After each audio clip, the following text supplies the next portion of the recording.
Hi guys! Tara't magluto ng Bicol Express. Ayan nga Wow! ang mga sangkap na kailangan natin sa ating lulutuin. Kailangan nga natin ng sibuyas, bawang at luya at yung gata at sili, hindi yan mawawala. Syempre, at yung baboy. Ayan nga at pagmantikain natin sa kanyang sariling mantika. Ayan nga at nagbawas na ng mantika yung aking asawa at igigisa niya na yung bawang. Ayan. At nilagay niya na rin yung luya. Ayan.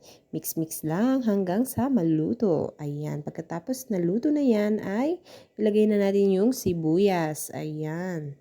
Kung hindi nga kayo marunong magluto nito guys na Bicol Express ay sundan nyo lang tong niluluto namin at sobrang tiyak na masarap ang inyong lulutuing ulam. Ayan. Sobrang sarap talaga guys. Promise. Ayan. At isinama niya na yung alamang. Ayan nga po at sunod nang ililagay yung prinito kaninang baboy. Ayan nga po at mix-mix lang po natin.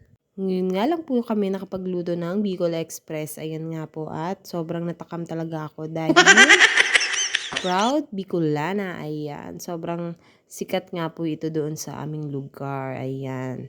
Kitang-kita naman sa pangalan Bicol Express. Ayan nga po at nilagyan na ng gata at yung pamintang durog. Nilagay na nga po yung pangalawang gata. Ayan, sobrang creamy naman talaga niyan at sobrang sarap. Ayan nga po at tatlong nyug nga po yung ginamit dyan. Ayan, at nilagay na yung siling haba. Ayan, ako po talaga ang nagbalat ng pinakanyog at nagkayod. Ayan.